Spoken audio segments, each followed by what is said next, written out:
Hello ladies and gentlemen, I'm Dr. David Kuchar.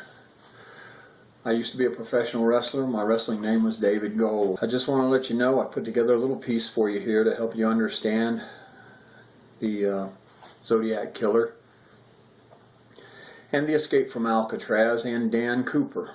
By now, if you've seen enough of my videos, you know that they were the same person. Today I'm going to give you some proof that's going to be incredible. I don't have any evidence that I can take to court because the Zodiac, Frank Morris, had an IQ of 133. So what I'm trying to tell you is that the Zodiac Killer, with his IQ and everything, did not leave any evidence. Why on earth do you think he never got caught? Because he did not leave evidence. He would put airplane glue on his fingers, which was like crazy glue, so that his fingerprints wouldn't come out on the things that he touched when he killed somebody. He was very, very intelligent when it came to escaping from prisons. He was known as the Harry Houdini of the prison system. He could outsmart anybody. He killed a lot of people, and he was never caught. On one of his Dan Cooper letters, he said that he had the system that beat the system. Well, this man truly had a system that beat the system. If you could call living your life for murdering people and stealing their belongings as being a way to live, well, that's what he had. Now, I truly want you to understand that I'm not writing this book about money, okay? It's going to cost a lot of money to write a book. But I'm writing it because I want the world to understand how this man deceived everyone, everywhere, and never got caught. Maybe someday you'll run into someone like him, the way I did, and you may not be as lucky as me. He tried to kill me a lot of times. I was lucky. I already knew how to fight. I took a gun away from him. I took a knife away from him. I escaped from him and his friends coming after me a lot of times. And the whole time, I was a teenager. I didn't even know that he was trying to murder me. I thought it was a game, like kids play with pop guns and things like that. I want you to watch this movie. It's about the Halloween card, and I think it'll clear up a whole lot of things. A lot of people I've seen on the internet have all kinds of ideas about everything on the Halloween card, and they think they've solved everything. Well, you sit down and look at that Halloween card, you can come up with a whole lot of solutions to it, okay? I'm not giving you any conjecture. What I'm telling you is what Frank Morris told me, and he showed it to me. When he showed me his Halloween card, and he opened it up and showed me how that had to do with the numbers 14 turning into 41, and he told me about his signatures and what they stood for. And at the time I was a kid, I had no idea what it stood for, and I did not know what a Zodiac was. I had heard of the Zodiac Killer, but I didn't really remember the name Zodiac. I just remember that there was a serial killer in California, and I lived in Florida. This was in the early 60s. I was about maybe 10 years old. And at that time in America's history, the Zodiac Killer was probably the first serial killer who America began to realize that there are people out there who continue to kill and continue to kill. The Zodiac Killer was, as far as America was concerned, was America's first known serial killer, and part of the reason was the fact that he sent these cryptic letters around to the newspapers knowing that they would get back to the police and that it would make him famous, and he had delusions of grandeur. Please watch this and keep an open mind, and I think you'll find that it's going to mean a lot of things to you if you're interested in this killer. Now again, he has an IQ of 133. If you're going to understand what's going on with Dan Cooper, the escape from Alcatraz, and the Zodiac Killer, you're going to have to do a lot of research like I have, which is what has brought back all the memories of these things from my childhood. I have blocked it out all of my life. Watch this, keep an open mind, and do a little research, and you'll see that how this man deceived the entire world. And thank you very much for watching. Hello, ladies and gentlemen. Dr. David Gold back with you here on the Zodiac Killer. Today I want to talk to you about the Halloween card and what Frank Morris told me that some of the things on the cards meant. First of all, I'm going to start out with this 14 right here. You see the number 14 in his hand? We see the 14 again up here. But this time it says 14. He wants to make it really clear that it has something to do with 14s. And he asked me what I saw, and I said 14. And he goes, so do you know what that means? Well, no. 14, that's a number. And he goes, yeah, it's a number, but it's also a code. It means 4 teens. He said that it signified 4 teenagers. Now, in retrospect, I think it had to do with 4 teenagers that he had killed. Of course, he didn't tell me he had killed anyone. He always kept that secret. He also brought out the cracks in the skull here. At the time, I didn't know why he was bringing that out, but now I do. He also emphasized the way in which the skeleton is laying. The legs over here and the feet all weird, the hands all bent. I asked him, okay, why is it that way? He asked me a question, what is a skeleton? And I go, well, it's bones. He goes, yeah, but they're dead, aren't they? And I go, yeah. And he goes, well, it's a dead person. That's the way they look when they're dead. And he brought out the red around the eyes. He said it had to do with blood. And he told me that it referred back to a comic book that he had seen that impressed him. Later on, he showed me the comic book.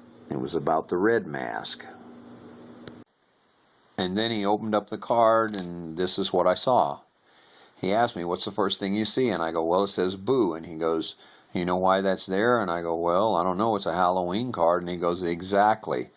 He goes, everybody's trying to figure out what that boo means, and they're trying to relate it to someone's name and trying to figure out who I am and everything, but the only reason it's there is because it's a Halloween card. And when you open it up, you're supposed to be scared. So, boo, that's to scare you. Then, as I mentioned, the way the skeleton is laying is supposed to represent the fact that it's dead, and that's the way dead people look. The cracks in the skull have to do with having a fractured skull, probably what killed the skeleton. He told me something about those cobwebs up in the corner, but I can't remember what it was.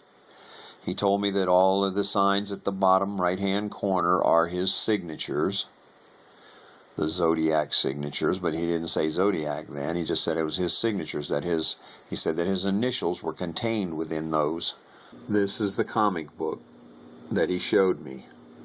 Tim Holt, Red Mask. He brought out the importance of the things that are written on the wheel that's behind this cowboy with the red mask on. You'll notice death by knife, by gun, by rope, and by fire. The Lady of Doom here, who's going to spin the wheel and basically gamble away the cowboy's life, the red masked cowboy's life, based on which selection we get from the wheel when she spins it. He really wanted to emphasize how this Lady of Doom was choosing how the cowboy was going to die. I think that he was trying to make a relationship there with the way that he would choose, that it was just a chance thing of whether or not you lived or you died or how you were killed. And that's why he wrote on this card, by fire, by gun, by knife, or by rope, because he got that idea off of the wheel on the Red Mask comic book. Another thing I need to bring out about this Red Mask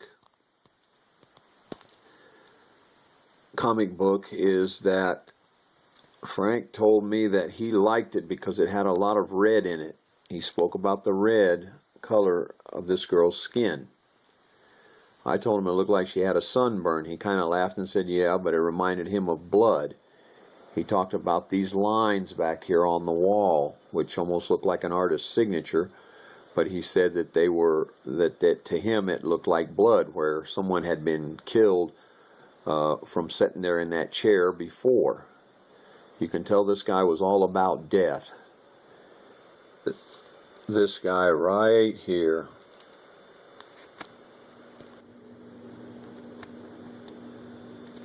He told me what all of this meant.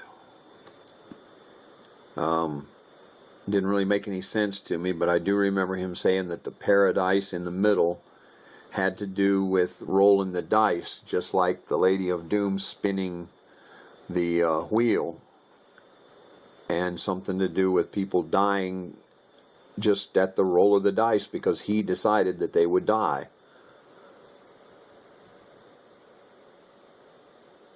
And there's the 14 again in his hand, in the skeleton's hand. The most significant thing that I got out of this little meeting that he and I had over this card was the 14 thing. He told me that the number 14 twice was important. That's why I put it in there twice, because it had to do with how people once knew him. And I tried to get more information out of him about that, and he told me that that's how they knew who he was. They had made a sort of a name, a code or whatever for him that had to do with the number 14. So I remember him saying exactly that's how they knew me.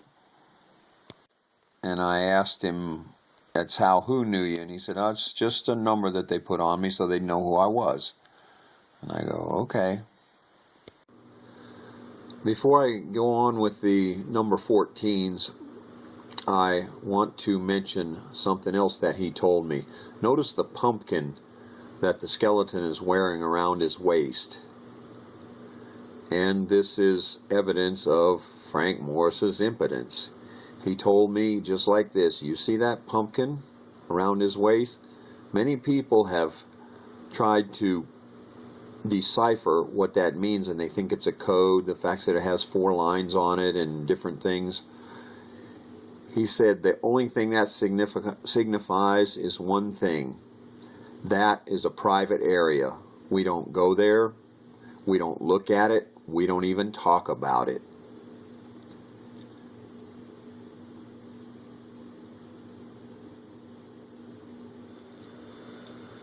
Now take a look at Frank Morris's prison card. See if I can bring this in for you. It's a very small picture. This is from Alcatraz. If you look at the red number at the top, it says 1441-AZ, Alpha Zebra. I believe that the 14 twice on the Halloween card had to do with that number from Alcatraz, his prison number. Because he said that when you opened the card, the first 14 that you were looking at turns around and becomes 41.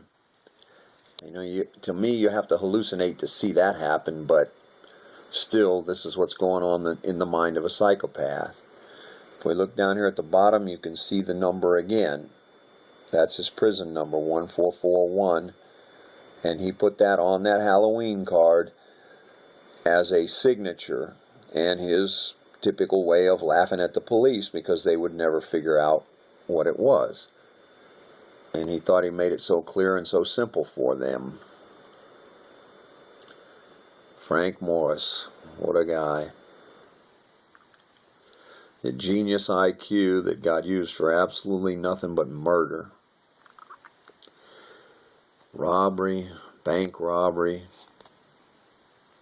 and a whole lifetime of living in prison. And then after his escape, well, all I can say is he had the system that beat the system, because he lived a free man in Mexico City, murdered thousands of people and robbed them so that he wouldn't have to work.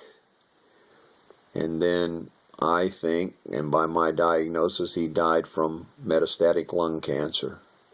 And he suffered for many, many years before he died. and I personally think he deserved it.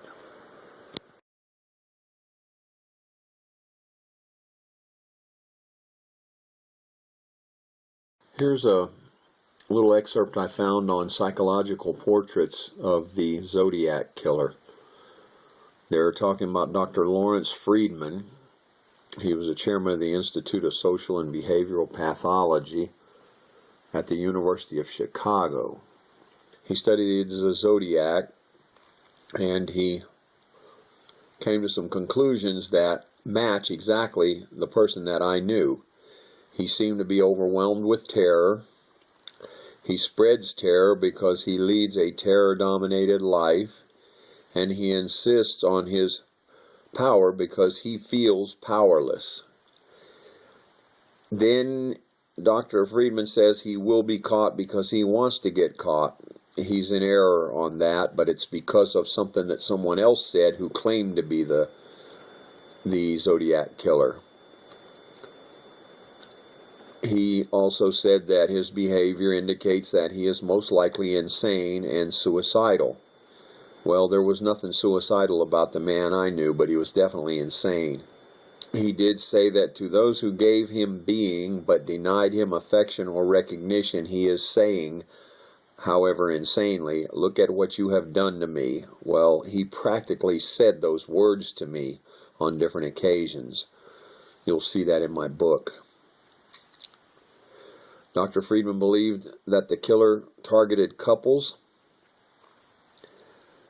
and has struck out in savage rage against those who seem to flaunt an intimacy that he craves with an intensity which only the fantasy of the deeply frustrated human being can imagine.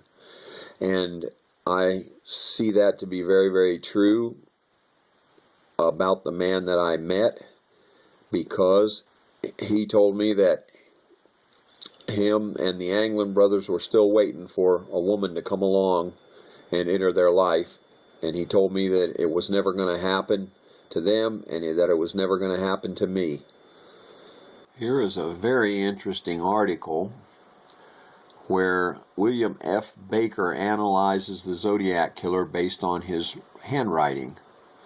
This guy comes up with a psychological profile, says that the Zodiac killer is probably impotent, something that I know to be a fact because he said that to me that he had never fathered any children. Mr. Baker said that the Zodiac was afraid of women and hates them, but he's no homosexual. I was around him many times. He never appeared to be homosexual, but he was never around women. It says here that his vanity and ego know no bounds. That's the man I knew in Mexico. He's a nobody to those who know him, but he is now a somebody because everybody knows he has killed 5 people, actually many, many more, although they don't know his identity. And there's importance to him in them not knowing his identity. He is glorifying in his anonymity. He's a methodical planner and extremely shrewd. That is the man that I knew in Mexico. And at the end of this article, it says that the man is a coward. He feels that children can't hurt him, which is why he approaches them. He is also unquestionably paranoid and schizophrenic. And I tend to agree with all of those things based on having known Frank Morris.